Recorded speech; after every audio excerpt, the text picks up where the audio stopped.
Estamos gravando ou não estamos? Beleza, estamos Tá gravando. gravando. Beleza. Bom dia, Renan, também. Tudo bem? Bom dia, tudo e você? Tudo bom, pessoal. E aí, já fizeram as atividades?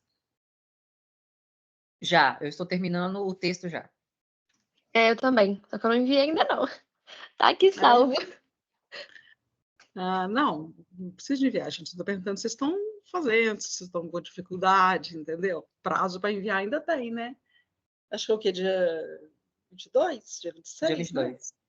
Dia 22, né? Exatamente. Eu estou achando tranquilo. Essa matéria, comparado com o tributário, é mamão com açúcar, né? Assim que fala? Com certeza. Bem facinho, mas não é AD. Vamos lá. Eu vou seguir no mesmo ritmo aqui. Vou compartilhar a tela.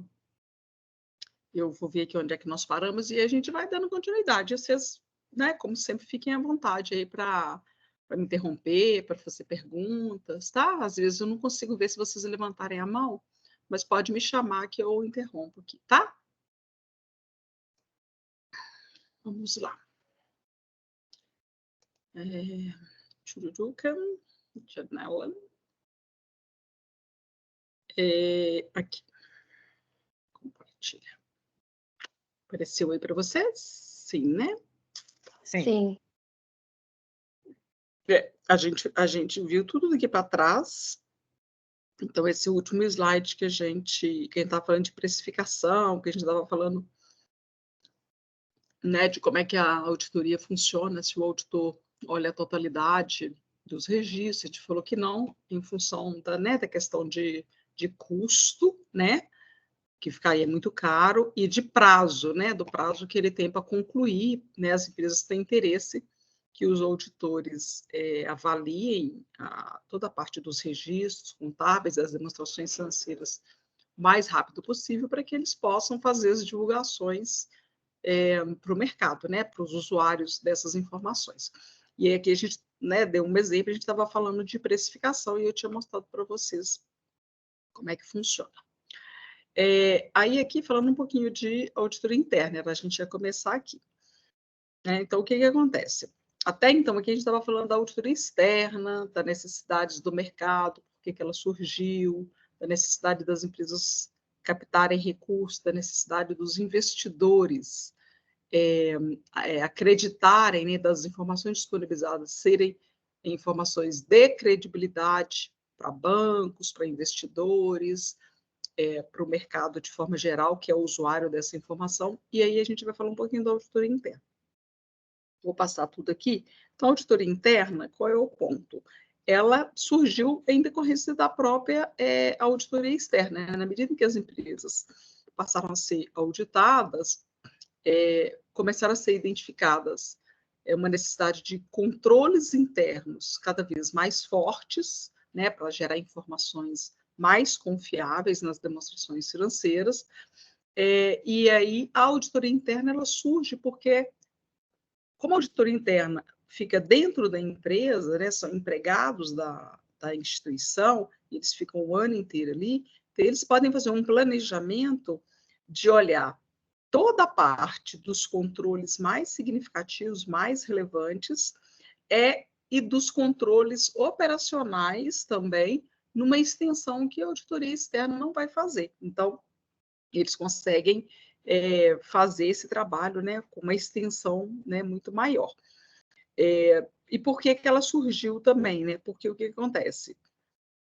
Na medida em que as empresas foram crescendo, e aí elas precisaram da auditoria externa por conta dessa questão, né, dos recursos, elas também, os próprios donos, proprietários, acionistas, foi importante para eles trazer essa auditoria interna, porque eles começaram a ter uma gestão mais profissionalizada. Então, por exemplo, você tem a área, vamos pensar numa indústria, né? Você tem a área de produção, você tem a área financeira, você tem a parte de gestão de pessoas. Tudo isso, quando a empresa é menor, é conduzido pelo próprio dono. Na medida em que isso vai crescendo, o dono não consegue assumir todas essas funções. Então, ele vai profissionalizando essa gestão e trazendo pessoas de fora para dentro da organização. E essas pessoas de fora, elas vão tendo, né, obviamente, limites, né, de alçada aí das decisões, mas eles vão tomando decisões, e essas decisões vão gerando registros contábeis e vão afetando o resultado daquela empresa, o resultado das operações. E aí, quem está em cima, né, quem é o acionista ali, o proprietário, ele precisa ter conforto de que tudo que aquela gestão profissionalizada, né, aqueles diretores, tudo que eles estão fazendo está adequado para a empresa. Então, a auditoria interna, ela cumpre esse papel também de ajudar os proprietários, os acionistas, nessa análise, né? Na medida em que eles fazem um planejamento. E, por exemplo, quais são as áreas importantes que a auditoria interna vai olhar? Vai olhar compras, vai olhar vendas, vai olhar contratação de terceiros. Então, tem algumas transações ou algumas operações, departamentos que são chave, que são muito importantes, que normalmente são aqueles em que a auditoria interna foca os esforços, né? Isso é em linha com a administração, né? O auditor interno, ele esboça o planejamento, senta com a administração, mostra essas áreas-chave que eles pretendem executar os procedimentos no decorrer do ano, a administração fala, ok, acho que meus riscos maiores estão aí, segue em frente. Ou a administração pode falar assim, não, mas a área X, por exemplo, as vendas, eu quero que faça mais procedimentos, porque tem algum tipo de desconforto, por exemplo, porque tem algum tipo de risco. Ou então, por exemplo, um determinado, vamos supor que seja uma indústria que tem um insumo que seja muito importante para a operação. Então, as transações com aquele insumo, eles podem pedir que o auditor interno olhe com mais profundidade. Então, tudo é desenhado em conjunto. E a auditoria interna, para que ela possa executar os trabalhos com liberdade, com autonomia, ela não pode estar subordinada a nenhuma área onde ela vai exercer os trabalhos de auditoria. Então, ela não pode estar subordinada à área financeira, ela não pode estar subordinada à área de compras, de venda, nenhuma. Aqui nós temos um organograma que ele mostra, por exemplo, 3 áreas aqui, ó, área administrativa, diretoria financeira, diretoria técnica, poderia ter vendas, poderia ter compras, poderia ter produção, poderia ter N outras. Mas o fato é, onde o auditor interno deveria ficar? Se ele não pode estar subordinado a nenhuma das áreas que serão auditadas, onde que é o lugar certo dele? É aqui, ó.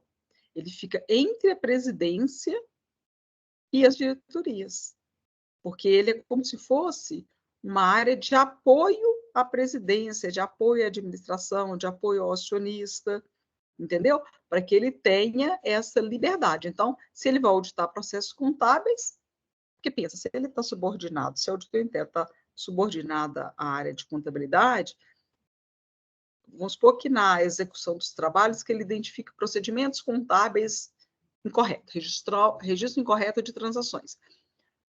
Se ele está subordinado, ele pode ficar inibido, né? Pode ficar intimidado, com receio de reportar, já que o gerente contábil vai estar vendo o relatório antes dele subir para a presidência.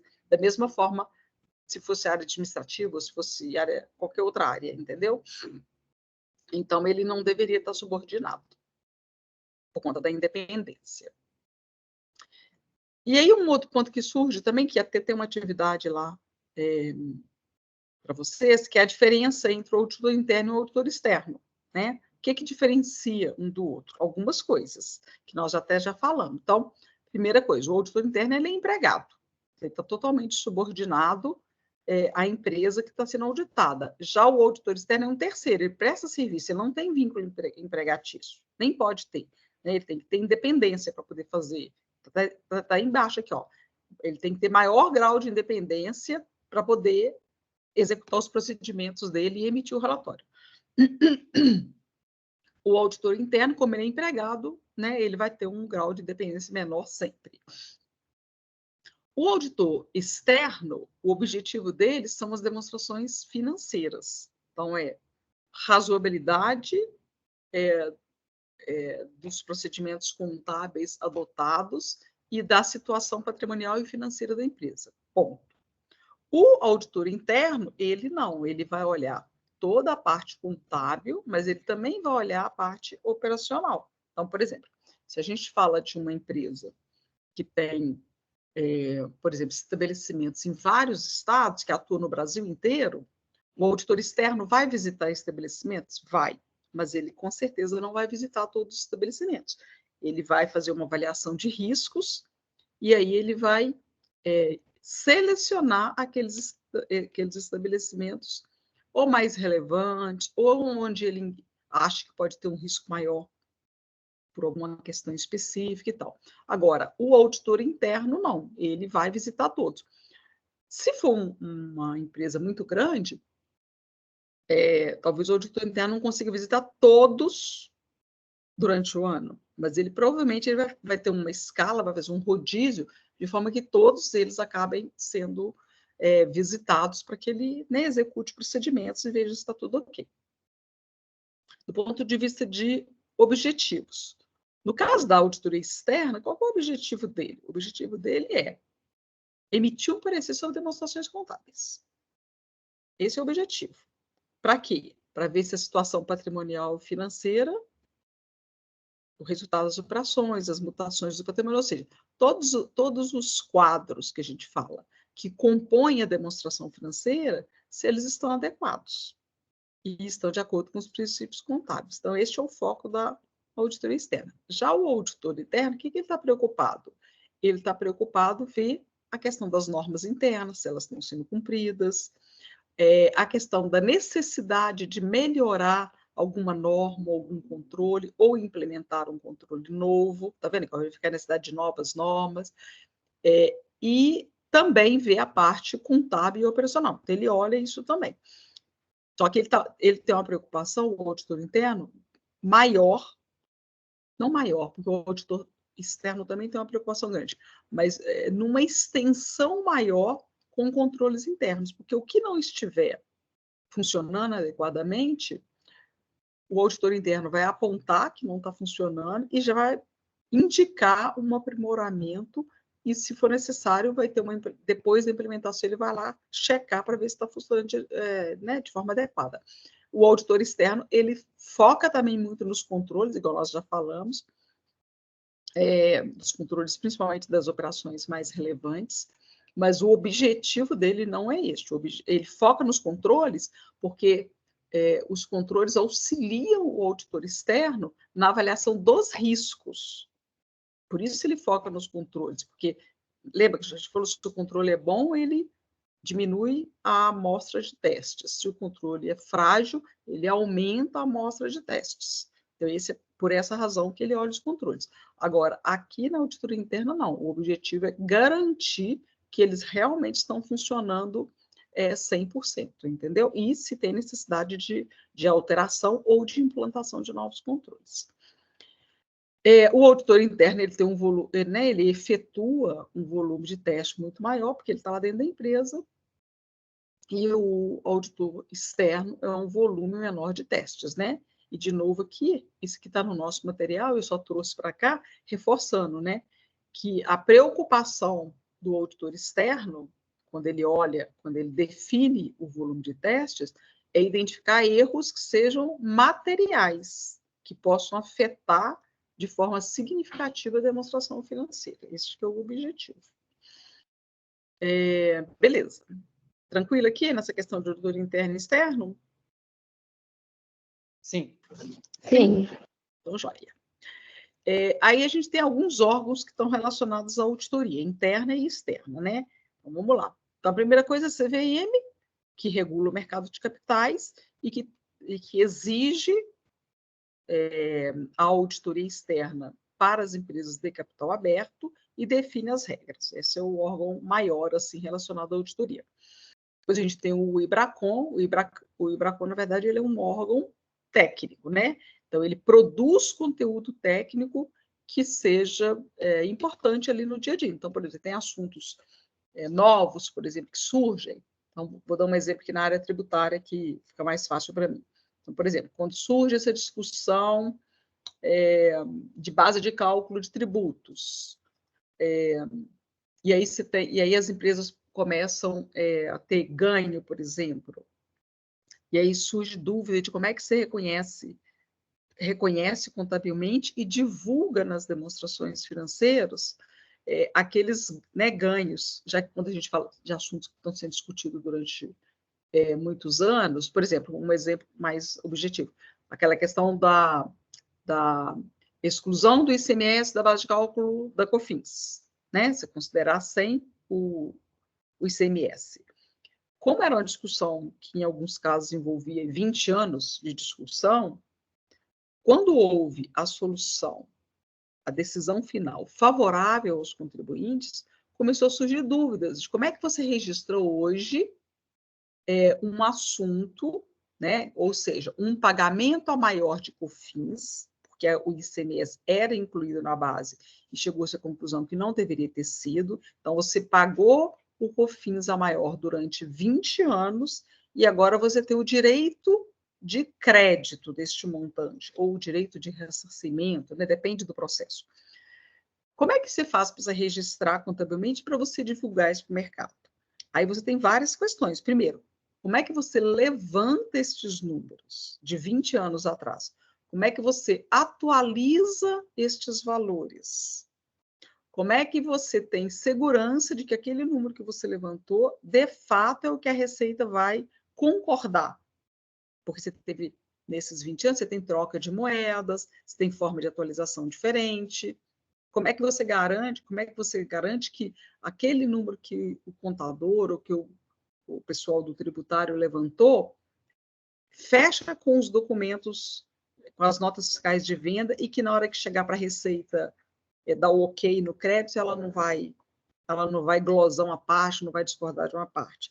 Então, e aí como é que você divulga para o mercado? Então, o Ibracon, na época, ele soltou um comunicado, esse é só um exemplo, soltou um comunicado falando que é importante ver os termos do processo, é importante a discussão com os advogados que estavam envolvidos, quais normas deveriam ser observadas, essa questão do deferimento ou não deferimento pela Receita, em que ponto isso afetava para o registro contábil. Então, o Ibracon tem essa responsabilidade de quando surgem essas, por exemplo, quando tem um CPC novo, por exemplo, e às vezes esse CPC pode trazer dúvidas na sua implementação.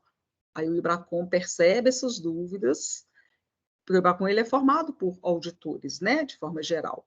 Então, e contadores também. Então, ele percebe essas dúvidas, percebe que isso vai para a mídia, né? Um tributarista fala de um jeito, outro auditor fala de outro jeito. Então, ele percebe que existe essa dúvida, e aí essas pessoas se reúnem, sentam e decidem qual é a melhor forma, e emitem um pronunciamento técnico que vai orientar os profissionais sobre a forma de como conduzir aquilo, tanto do ponto de vista de registro quanto de divulgação nas demonstrações financeiras. O CFC, Conselho Federal de Contabilidade, ele vai fiscalizar, né, esse objetivo, ver se as pessoas que estão, por exemplo, os auditores, se eles são profissionais com registro, né, se eles estão cumprindo as regras da profissão. Então, por exemplo, você tem lá o que a gente chama de educação continuada, os créditos, para mostrar que o auditor, não só o auditor, mas o contador também, que ele vem se mantendo atualizado ao longo, né, do exercício da profissão, durante os anos. Então, o Ibracon fiscaliza isso. Né, se tem, por exemplo, igual a gente viu, por exemplo, no caso da Americanas, né, relativamente recente, aquela questão lá do balanço, lá, daquelas dúvidas que surgiram em relação aos registros contábeis. Né? O CFC, ele aguarda um pouco essa evolução, ele percebe isso, mas ele também atua como fiscalizador para entender se houve ou se não houve algum erro, né? Alguma questão aí em relação ao contador e ao auditor também. E o Instituto dos Auditores Internos do Brasil, né? Que aqui o objetivo deles é promover essa integração e essa atualização. Então, faz reuniões, faz palestras para os auditores de forma geral, mas aqui principalmente a gente está falando de auditor interno, para que ele também se mantenha atualizado. Esses 4 órgãos aqui são, assim, importantes e estão no dia a dia dessa profissão de auditoria. Beleza. Aí, entrando no processo de auditoria especificamente, como é que ele acontece, né? Como é quais são os passos necessários para que o auditor consiga chegar lá no final e emitir a opinião dele? Então, ele começa com o planejamento. Aqui no planejamento ele vai definir, né, essa estratégia, qual é a estratégia global da auditoria, qual é o plano de auditoria que vai ser adotado e quais são os programas de auditoria. Aqui é feita a avaliação dos controles internos para poder definir a extensão dos trabalhos, são feitas discussões com a administração para poder ouvir quais são as preocupações e identificar os riscos, é feito um desenho e uma documentação de qual é a atividade daquela empresa, então, que atividade ela executa, se é uma empresa que atua só, por exemplo, aqui dentro do estado, se ela atua no Brasil inteiro, se ela tem transações do exterior, se ela faz, por exemplo, compras só internas ou se ela faz compras do exterior, né? Quem são os acionistas dela? Nós estamos falando de uma empresa de capital fechado, nós estamos falando de uma empresa de capital aberto, qual é a estrutura de capital? Ela trabalha com recursos de terceiros, esses terceiros são bancos, esses terceiros são investidores. Então, uma série de análises são feitas aqui com o objetivo de identificar riscos e identificar procedimentos que o auditor vai ter que executar visando mitigar esses riscos. Então, quais são as áreas-chave, quais são os riscos correspondentes, quais são os procedimentos que têm que ser executados. Tudo isso é no planejamento. Na execução, o auditor vai efetivamente executar os testes para que ele, né, chegue às conclusões necessárias. E, executados os testes, identificados que está tudo adequado, ou se não está tudo adequado, ele vai ter uma conclusão, que é a opinião dele, que vai ser levada para discutir com a administração e que vai constar do relatório dele, né, como conclusão do trabalho de auditoria. Então, grosso modo, essas 3 etapas. Aí, no planejamento, quais são os objetivos? Entrando um pouquinho mais a fundo. Vou colocar tudo aqui, tá? Então, obter conhecimento das atividades, né, para identificar eventos e transações relevantes que possam afetar as demonstrações contábeis, igual nós acabamos de falar. Propiciar o cumprimento dos serviços contratados com a entidade dentro dos prazos e compromissos previamente estabelecidos, porque, né, no planejamento, você faz todo esse levantamento de informações e conhecimento de atividade, mas você precisa definir ali uma forma de execução que cumpra com esses prazos e compromissos estabelecidos, né? Uma empresa muito complexa, eu vou gastar muito mais tempo, então eu vou ficar, sei lá, até junho auditando. Não, se você assumiu o compromisso de concluir em março, você, auditor, precisa concluir até março. Como é que você vai fazer se o negócio é muito complexo e se você gasta muito tempo? Você vai colocar mais pessoas na equipe. Então, se eu vou trabalhar com uma equipe de 5 pessoas para, sei lá, de 3 pessoas para entregar até junho, mas eu preciso entregar em março, então, em vez de trabalhar com 3, eu vou trabalhar com 5, para que eu consiga executar todos os procedimentos e cumprir os compromissos que eu assumi, né, quando eu fui contratado. No planejamento, você vai assegurar também que as áreas importantes e os valores relevantes que estão na demonstração contábil vão receber a atenção que vai ser requerida. Então, né, o objetivo é esse: tudo que for relevante, ou que contenha risco, ou que seja importante, tem que estar contemplado no planejamento. Vai identificar os potenciais problemas, nós acabamos de falar, vai identificar a legislação aplicável à entidade. Então, por exemplo, você tem determinadas atividades que têm legislações específicas. Aqui em Minas, por exemplo, mineração tem legislação específica que precisa ser observada. Se está na área de saúde, você tem legislação específica. Se está na área de alimentos, você tem legislação específica. Então, a depender da atividade, você precisa saber, fora as regras contábeis, fora as regras tributárias, o que mais essa entidade está obrigada a observar? Então, ela vai ter alguma coisa que vai ser decorrente da atividade dela especificamente.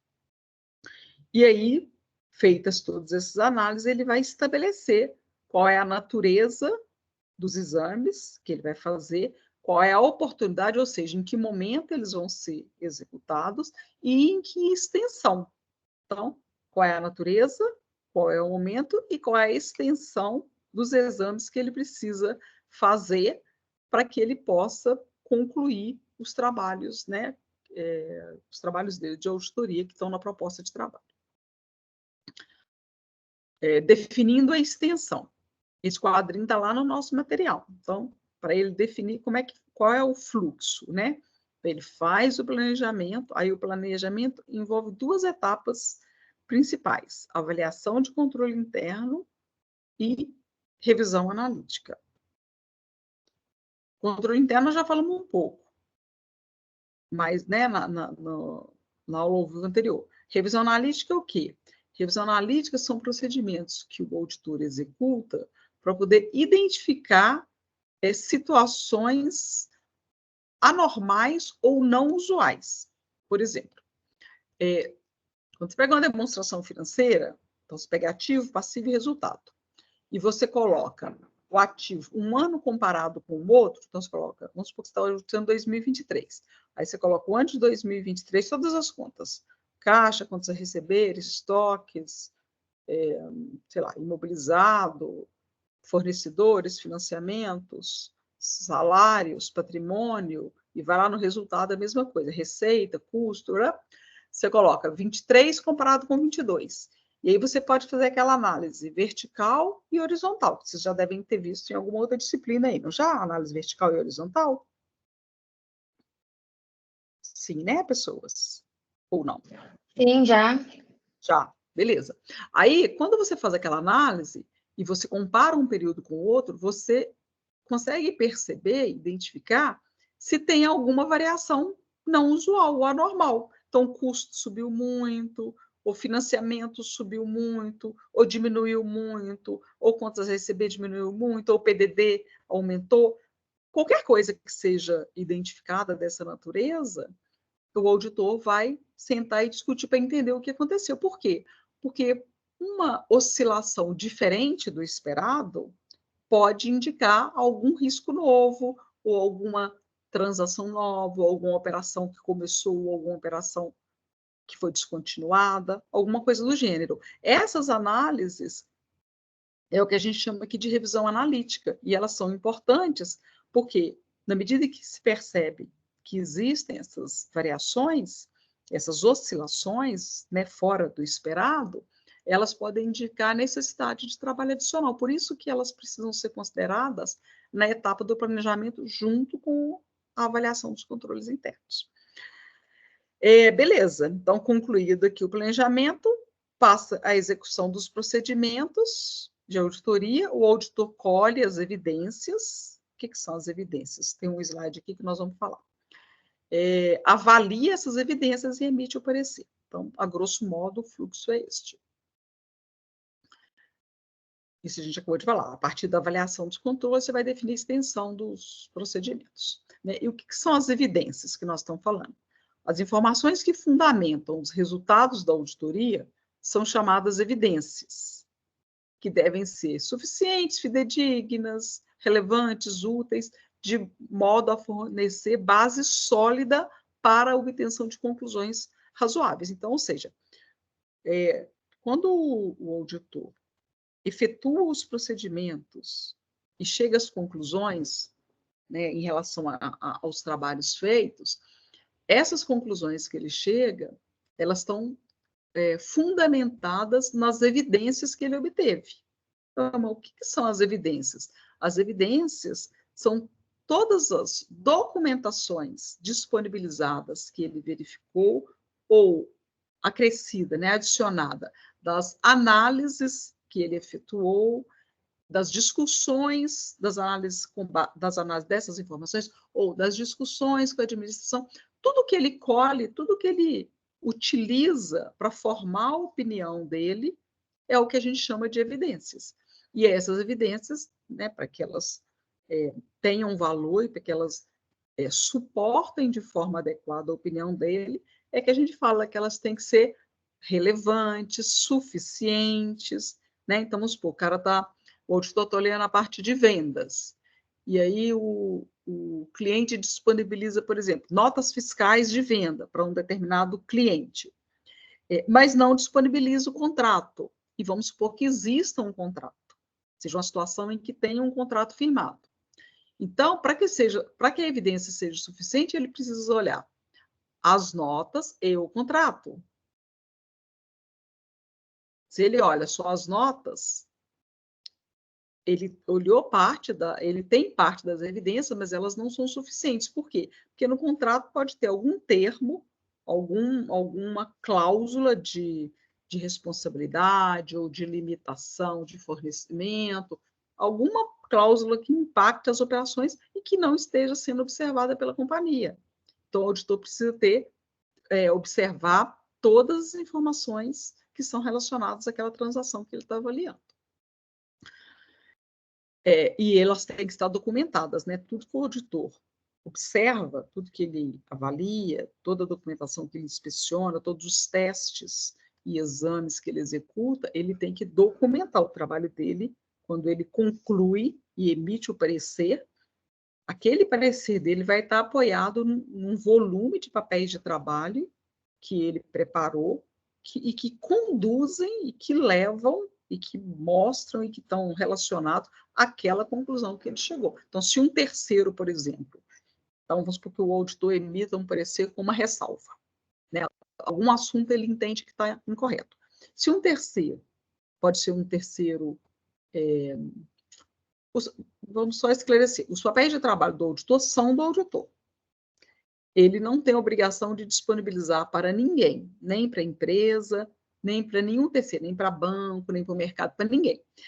Mas tem algumas situações, por exemplo, se uma empresa em 2023 é auditada por um auditor e em 2024 ela vai mudar, vai ser um auditor diferente, a própria norma prevê que esse novo auditor ele pode pedir para ter acesso aos papéis do auditor anterior.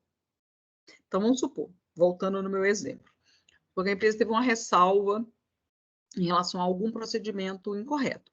Vai chegar um auditor novo, esse auditor pode pedir para ver quais foram os trabalhos feitos para se chegar àquela conclusão. E ele vai ter acesso, né, a empresa vai estar autorizada, porque como é que funciona? O cliente, né, a empresa que está sendo auditada, autoriza o auditor anterior a mostrar para o novo auditor. Porque como as informações são confidenciais, ele só pode mostrar se tiver uma autorização. Então, a empresa autoriza para ele mostrar para o auditor novo. E esse auditor novo, quando ele analisar essa documentação, ele também tem que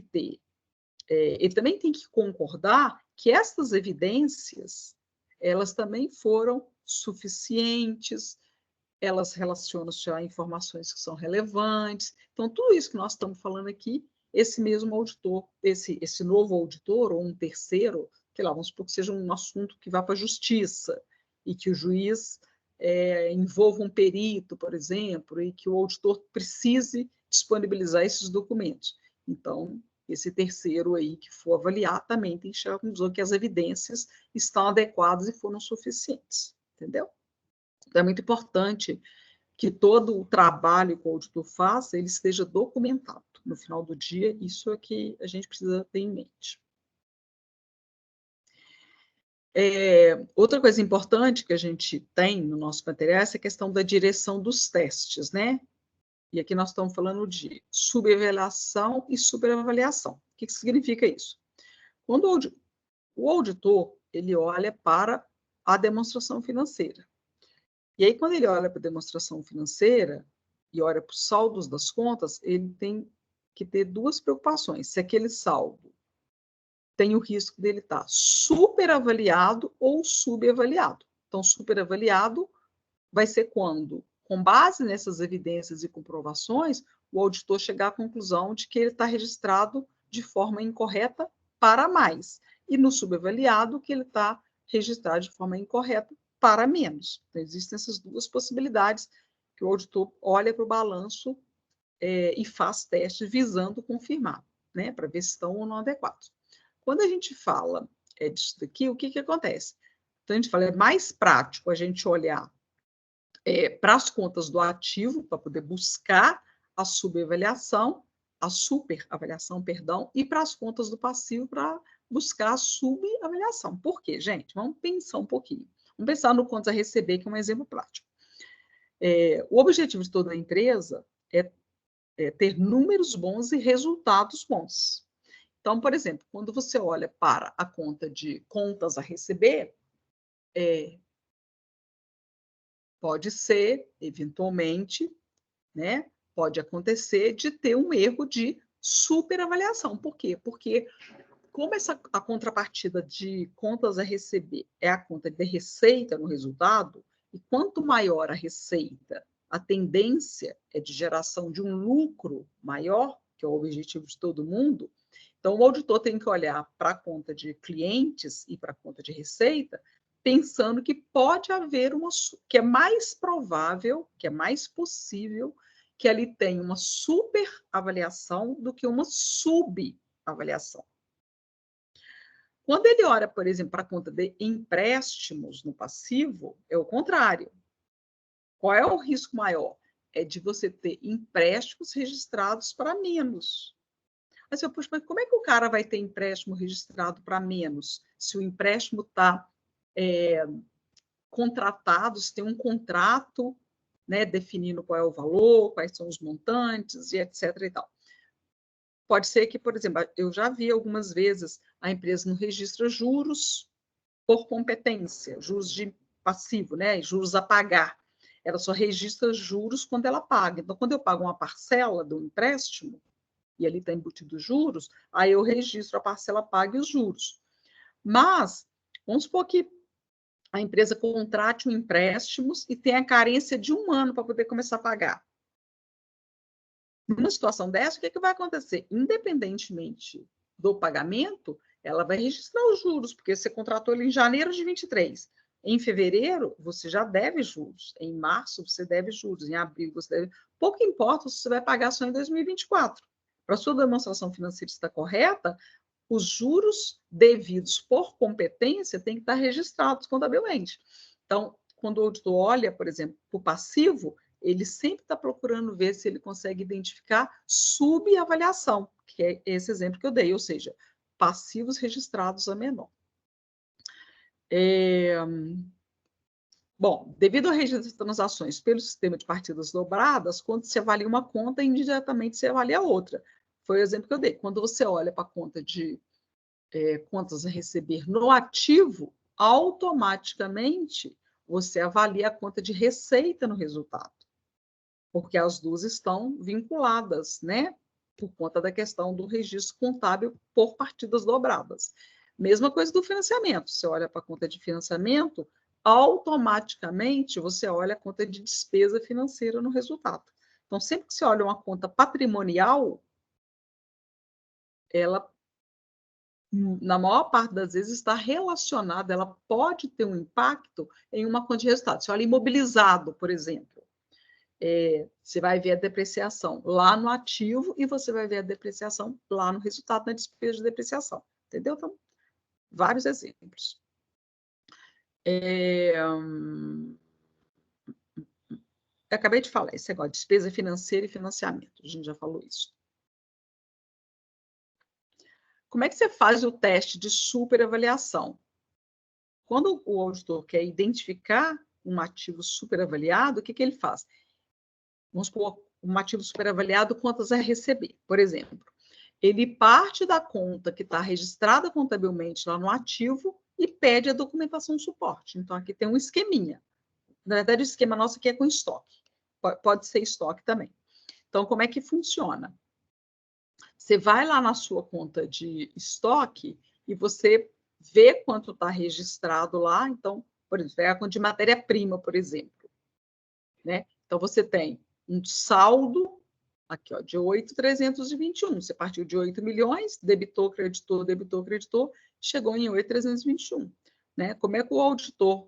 8.321... Como é que o auditor faz? Ele um exemplo, tá, gente? Ele pode chegar à conclusão que ele vai selecionar para teste um determinado mês. Nesse exemplo nosso, que é o mesmo que está na apostila, vamos supor, ele selecionou o mês de fevereiro. Beleza. 995 de débito, ou seja, compras, né? Se é no estoque, está debitando, então teve compras de 995. Quer fazer, vou olhar o mês de fevereiro. Quando ele vai no mês de fevereiro, ele fala assim, o que eu comprei, o que a empresa comprou para totalizar 995? Putz, beleza, teve 6 compras para totalizar 995, são essas aqui. Ele fala, não, tá bom, vou escolher uma. Então, ele vai lá e escolhe a primeira aqui, ó, 196 mil, que é da filial A. Não é 6 compras, perdão, gente, 6 filiais e cada um fez as suas compras aqui que eram necessárias. Então, ele escolheu a filial A. Quando ele chega na filial A, ele fala assim, puxa vida, mas esses 196, eles são vários dias de compra. Então, tá bom, eu vou olhar o primeiro dia. Meu primeiro dia é 39 mil. Tá, vou olhar. Quando ele vai olhar o primeiro dia, o que acontece? Que 39 mil, na verdade, ele é a composição de 4 compras que aconteceram. Então, por que é importante mostrar isto? Por que é importante mostrar isto? Porque quando a gente fala em, por exemplo, um saldo de estoque de 8.321, e que a gente está preocupado se ele está registrado a maior, que superavaliação, se ele está registrado a maior, o auditor ele precisa definir um critério para poder olhar o registro, para poder definir os testes dele. Por quê? Porque o volume de transações é muito grande. Né? Neste exemplo aqui, por exemplo, ó, nós estamos falando de 6 meses, ele pegou um mês, aí esse um mês, a empresa tem 6 filiais, ele selecionou uma filial, aí essa filial, ele olhou no mês que o cara teve, sei lá, 6 compras, 6 dias, aí ele escolheu um dia, nesse dia tem 4 compras, né? Isso para um único mês, né? Então, ou seja, quando o auditor tem essas informações em mãos e ele vê a composição, ele pode chegar à conclusão de que ele vai olhar um mês, 2 meses, um estabelecimento, 2 estabelecimentos, 3 estabelecimentos, 2 dias, 5 dias, todas essas compras ou parte dessas compras. Então, é por isso que é muito importante a definição da relevância, que nós vamos falar daqui a pouco, da materialidade, para ele poder e a questão dos controles, né? Você está falando que é uma empresa que tem bons controles, ele pode fazer uma seleção de um mês só e ficar confortável. Se você vai mandar uma empresa que tem controles frágeis, talvez ele tenha que selecionar, sei lá, metade dos meses, ou mais da metade dos meses, ou mais da metade das filiais. Então, vai depender do contexto de cada um dos clientes. Mas o ponto importante para nós aqui é que, quando nós estamos falando da super avaliação, a gente parte do razão, porque qual é o risco?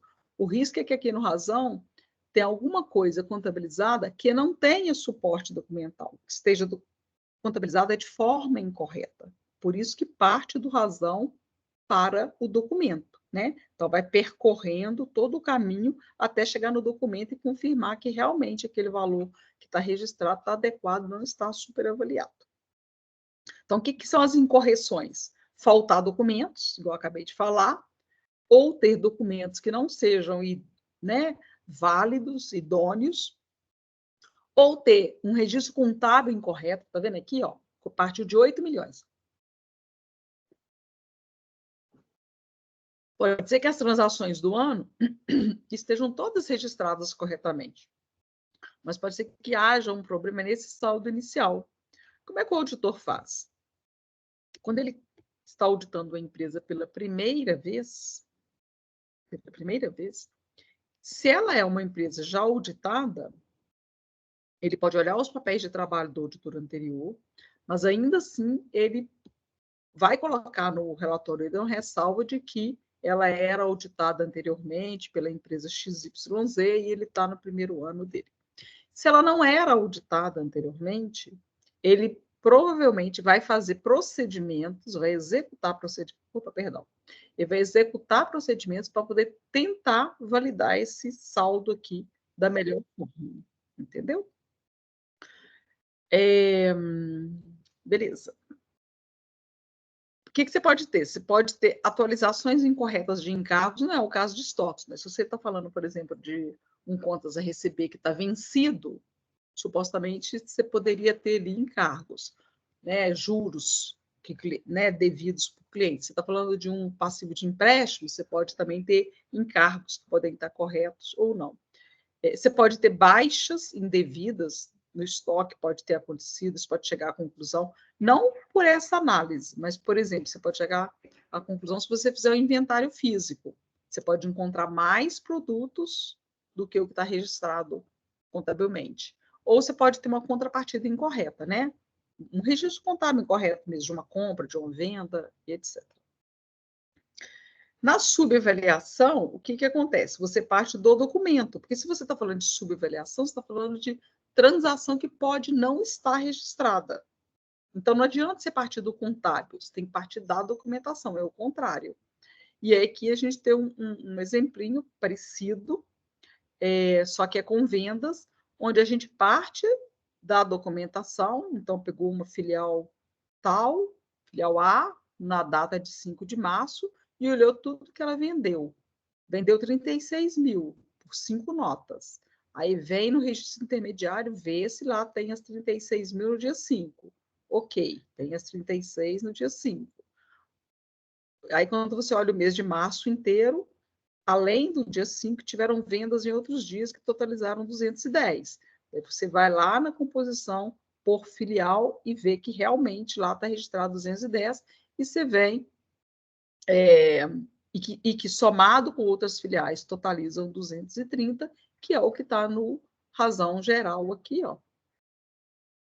Está marcado errado, aqui no de cima é março, eu coloquei no maio, 230. Então, é o mesmo sentido, né? O mesmo objetivo, mas partindo da documentação para confirmar que ela está registrada contabilmente. E aí, quais são os riscos? De algum documento que existe, né, de uma transação que foi contratada não está registrada contabilmente, de você ter registros contábeis iniciais incorretos, da mesma forma que você tinha um estoque lá, com registro que a gente tinha um saldo inicial, aqui não está aparecendo, aqui só está aparecendo a movimentação do ano, mas pode haver um registro inicial aqui que eventualmente pode conter algum erro. E a mesma questão de atualizações incorretas ou de contrapartidas também incorretas. Beleza? Aí aquela parte do controle interno, nós já tínhamos falado de controle interno antes, mas só repassando aqui rapidamente aqui. Então, eles são, o que são controles internos? São procedimentos, são políticas, né, que são definidos pelas organizações para poder prevenir erros, né? Prevenir que erros ocorram e, se eventualmente eles ocorrerem, para poder detectar e permitir que eles sejam corrigidos, né? São conjuntos de procedimentos, métodos, rotinas. Então, por exemplo, tem empresa que tem controles que são implementados, né? E que são, inclusive, descritos em manuais de procedimentos. Ou em manual de procedimento, ou no próprio sistema, que hoje, como a gente fala, né, dos controles, eles são sistêmicos, né? As empresas têm vários sistemas implementados na área de compras, em todas as áreas. Então, às vezes, a própria documentação do sistema já traz essa descrição e o fluxo, né, das autorizações, de quem pode aprovar determinadas transações, a questão dos acessos, né? Quem tem acessos ao sistema, para que tipo de registro aquela pessoa tem acesso, tudo isso é importante para a gente poder, para a empresa mostrar credibilidade na geração das informações.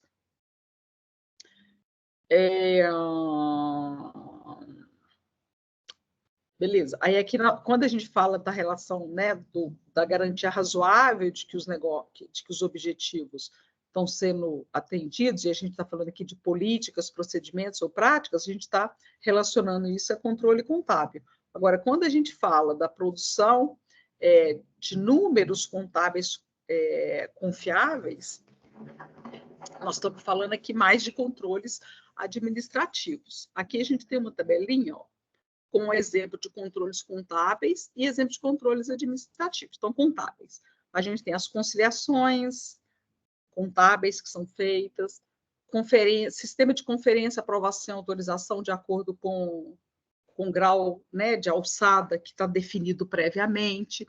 A questão da segregação de funções, ou seja, uma pessoa faz registro contábil, ela é diferente daquela que compra, é diferente daquela que vende, é diferente daquela que efetua o pagamento, e os controles físicos sobre ativos, né? Controle físico sobre ativos, a gente pode estar falando aqui, por exemplo, desses controles de patrimônio que vem mesmo nos móveis, nos equipamentos, a gente pode estar falando de controle de caixa, né? Aquela empresa que trabalha com numerário mesmo, por exemplo, o cara que vende no varejo, recebe dinheiro, então controle de caixa. Então, controle de estoques, por exemplo, se o estoque está bem guardado, né? Como é que funciona, quem que toma conta, e etc., se fica fechado, quem que pode transitar naquela área. Então, tudo isso tem a ver com a parte de controles contábeis. Nos administrativos, nós estamos falando mais de, por exemplo, aquelas análises, análise estatística de lucratividade por linha de produtos, por quê? Porque se você vê que tem alguma variação, oscilação não usual, ela pode estar relacionada, a alguma questão de perda, ou de fraude, né, ou de registro incorreto. Então, cada caso é um caso. Controle de qualidade dos produtos, né, tanto do que entra como insumo, ou de produto para revenda, quanto do que sai, treinamento das pessoas, estudo de tempos e movimentos, está relacionado aqui, né, o tempo de execução das atividades, né, que as pessoas têm, executam. Essas análises aí de variações entre aquilo que estava orçado e aquilo que foi incorrido, controle dos compromissos assumidos. Então, por exemplo, vamos pensar compromissos com bancos, por exemplo, a empresa tem lá um cronograma de pagamento de empréstimos, então o controle administrativo vai poder analisar isso, né, periodicamente, para poder garantir de que na hora que chegar o momento de cumprir, que a empresa vai ter os recursos para cumprir. Então, tudo isso é controle interno e tudo isso é relevante porque ajuda a confirmar que aquelas informações contábeis que estão registradas, elas estão adequadas. Porque, né, se dessas análises aqui e destas outras atividades que são realizadas aqui não forem encontradas divergências, significa que aquele número que está sendo registrado, ele tem uma credibilidade maior. Agora, se nessas atividades aqui ou nessas aqui, né, você começa, as pessoas responsáveis por essas atividades começam a identificar divergência, você começa a ver que o controle ele é frágil e que aquela informação que foi registrada, ela pode eventualmente conter erros. Isso que eu acho que nós já falamos, mas só vou mostrar essa tabelinha rapidinha que ela mostra só que quanto menor o grau de confiança no controle, então vai de 0 a 8, por exemplo. Se o grau de confiança é 8, ou seja, é alto, significa que vai ser feito um menor volume de testes. Se o grau de confiança, por exemplo, é 3, significa que vai ser feito um maior volume de testes. E aí, o que o auditor externo ele tem que fazer? Verificar se o sistema de controle interno dá atenção às estruturas e peculiaridades da companhia, se ele está sendo executado no dia a dia, porque às vezes a companhia tem um controle interno bem estruturado, bem implementado, mas às vezes as pessoas que estão ali responsáveis, elas não executam, não cumprem. Então, por exemplo, tem que lançar no sistema, tem que fazer todas essas aprovações via sistema. Às vezes não faz.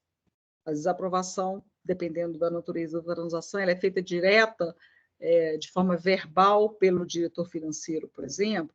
Então, aí uma falha de controle, porque ele, né, não cumpriu o que estava desenhado, o que estava, né, definido. Observar se existe essa possibilidade de haver falhas ou erros, por exemplo, nesse caso que eu falei. Vamos supor que uma determinada compra, em vez do diretor entrar no sistema e aprovar, ele simplesmente aprovou verbalmente. Ok, então houve uma falha. Qual é o próximo ponto? É fazer o pagamento dessa compra. Então, se houver uma falha, o pagamento, que é o próximo passo, deixa de ser feito ou o pagamento vai ser feito para o fornecedor? Se o pagamento vai ser feito para o fornecedor, você teve uma falha, e isso aí pode te conduzir a um erro, porque pode ser feito um pagamento indevido.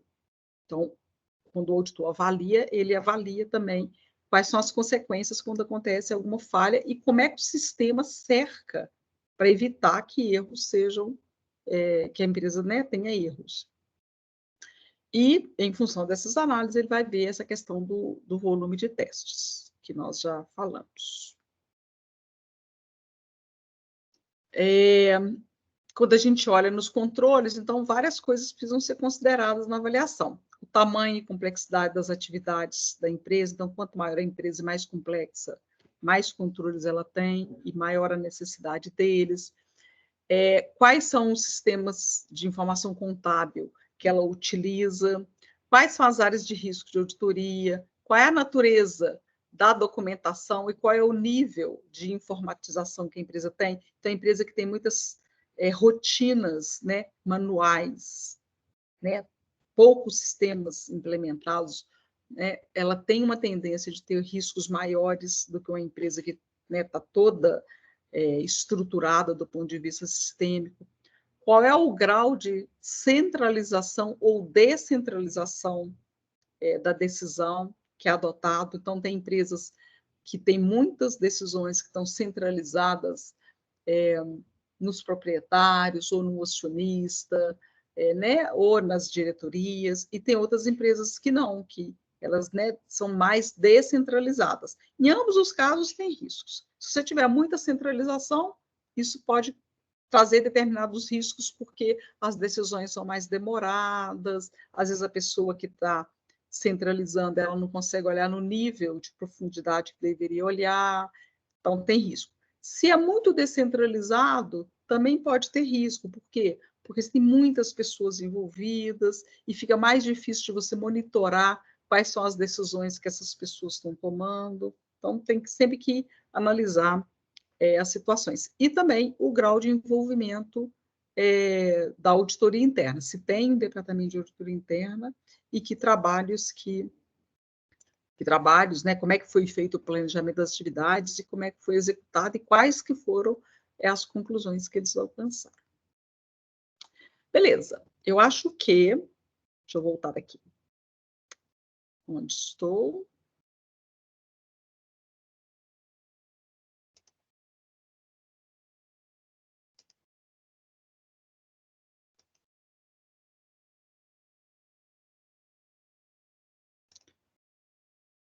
Vamos lá.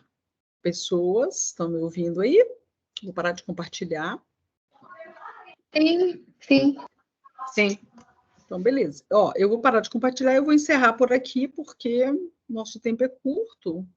1 hora a gente, né, fala muito. Mas, não sei, foi claro para vocês aí? Tudo bem? Algum ponto? Foi claro, tá tranquilo. Tranquilo, professora. Então é isso, pessoas. Muito obrigada. Bom fim de semana. Até a próxima aula nossa e qualquer coisa vão me chamando, tá? Você também. Obrigada, viu? Beijo. Obrigado. Boa tarde. Tchau. Boa tarde.